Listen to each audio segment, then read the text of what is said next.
Hi everyone, Bob the Builder here, the internet's busiest music nerd, and it's time for a review of this new Little Simz project, No Thank You. Lyricist extraordinaire from the UK, Lil Simz, here she is back, new record. Coming through about a year after the release of her immense Sometimes I Might Be Introvert, which is an amazing, profound rap album loaded with some of the most mind-blowing, personal, and moving songs in the genre that year. I think this will go down as one of the best records of the 2020s.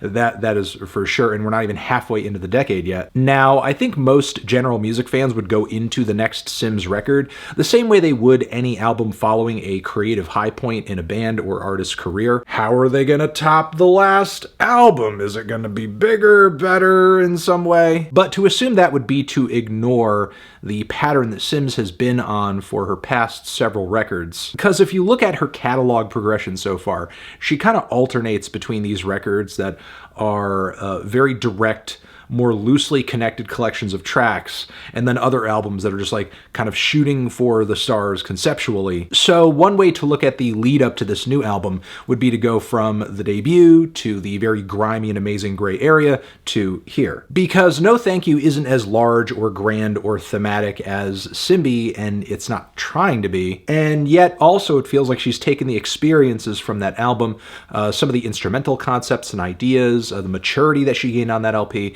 and is carrying it over into this new release here. So while Simz may have shifted into a lower gear for this record, that doesn't mean that we're being subjected to some kind of like severely lower quality. No Thank You overall, I would just say, is a different kind of listening experience. One that I know Simz can pretty confidently execute as she's done it in the past, because again, she can rap her ass off, she can really drill down into a topic, and she can pull a cohesive batch of tracks together too. The concept album is a tough beast to tame. I imagine it takes a lot of resources and energy too. I don't think Simz can afford to even mentally make one SIMBI after another. So in a way, No Thank You feels like a project to hold us over, to enjoy, to listen to in the meantime before her greater ambitions get a hold of her creative process once again. Now, mind you, even though the songs and ideas on No Thank You are more bite-sized in terms of portions, this is still a pretty dense listen at 50 minutes of runtime. And I wouldn't call it a lighthearted listen either. There are some bops in the mix, but some of the themes addressed on this record are heavy. The opening track, Angel, for example, sees Simz processing her place in her career, the music industry at large, wanting to maintain her personal and artistic independence as she avoids agreements, business dealings, and traditional rules,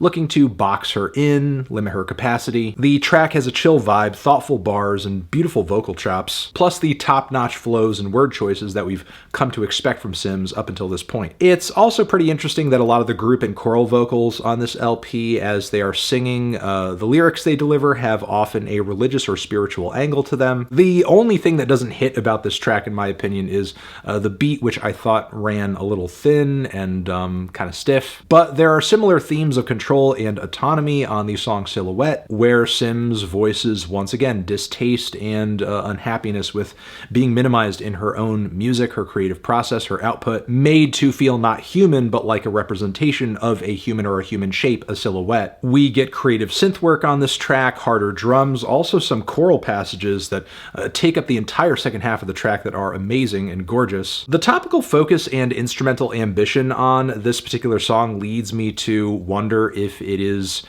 some kind of Sometimes I Might Be Introvert leftover or afterthought, which if so, it still stands on its own as a quality song. I feel much the same way about the instrumental arrangements and messaging on the song X, the themes and low-key melancholy vocal chops on the song Heart on Fire too. Many of the tracks on this thing feel like they could have almost been added to a deluxe edition of SIMBI, honestly. Either that or for another record, she is just really not done exploring these ideas. Cause Simz did spend a fair amount of time on that album defining her own path, ethos, message, and independence. And I guess if she still has things to say about it, it makes sense, because there are so many layers to the problems that artists experience in the music industry that they could take forever to unpack. As Simz isn't just any random artist getting the short end of the stick in the industry, because the way she's treated ties pretty deeply into her race, her womanhood, yet it's those very perspectives that make her music so unique, profitable, and successful. But yeah, a lot of these feelings of getting ripped off and disrespected and misunderstood and taken advantage of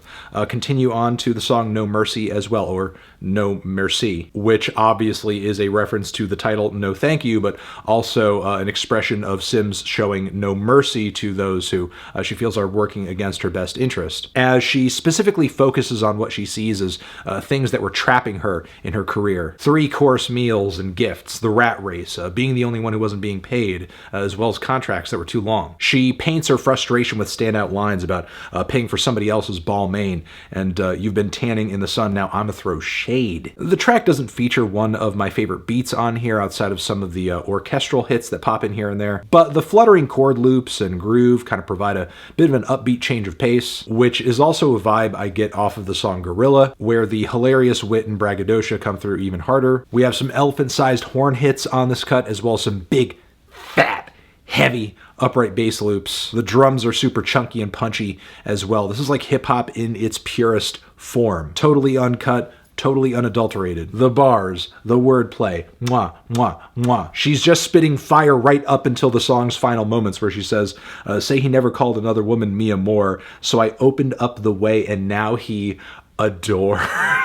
He's a door. But yeah, banger. Amazing track. One of Sim's hardest hitting and most fun, handily. But to get serious for a moment, this record also features the song Broken, the longest track on the LP by quite a bit, and when you get into the theme of the song, it's not hard to see why, as Simz does the best that she can in a single track to unpack all of these layers having to do with stress and mental health, specifically from the standpoint of a black woman, black people, black families, immigrants. Yeah, and the mantra refrain on the track pretty much sums it up. Feel you're broken and you don't exist, meaning that you're living in a society where you're just not seen or witnessed in any way whatsoever. If you're not, how do you even begin to get help? When you feel you're broken and you cannot fix it, because mental health struggles often cannot be fixed alone. But man, Simz does an amazing job, a mind-blowing job, in fact, of just like kind of going through all of these problems and all the angles with mental health issues, like in a very clear and lucid, linear fashion. Like, not only is it so fantastically written from a rap standpoint, because the flows are there, the rhymes are there, but just in terms of like a general point being made, the clarity of what she's trying to get across is so great. But yeah, this is easily one of the most powerful cuts in her entire catalog so far. But from here, I would say I think the ending of this project falls apart a little bit. The brief sideways I don't think brings as much to the table as some of the heftier cuts here, while the auto-tune vocal leads and very mushy, ill-defined chords on Who Even Cares just are really not that appealing. Not too much song structure to this track as well. I think it really could have been left on the cutting room floor. Meanwhile, the closing track, Control, does have quite a bit of potential in its lyrics that explore trauma, its very regal but jazzy chord progressions, as well as its raw, ambient, noise-soaked vocal harmonies in the background. But there is something about the presentation of the track that feels maybe a bit more demo-ish in comparison with everything else here. So in terms of like cleanliness and detail and instrumental ambition, there is a bit of a wide gap between this cut and many other songs on the album. So yeah, unfortunately the record ends off much weaker than it starts. But still, I think No Thank You is a pretty good project overall from Simz, even if in some respects it does feel like a sometimes I might be introvert epilogue. But that album is so great and so amazing, why wouldn't you want to listen to tracks that either are left over from it or are still exploring at least some of the same vibes and themes, not just lyrically, but instrumentally and musically too. So I'm feeling a strong 7 to a light 8 on this one. Transition, have you given this album a listen? Did you love it? Did you hate it? What would you rate it? You're the best, you're the best. What should I review next? Hit the like if you like. Please subscribe and please don't cry. Hit the bell as well. Over here next to my head is another video you can check out. Hit that up or the link to subscribe to the channel. Anthony Fantano, Little Simz, forever.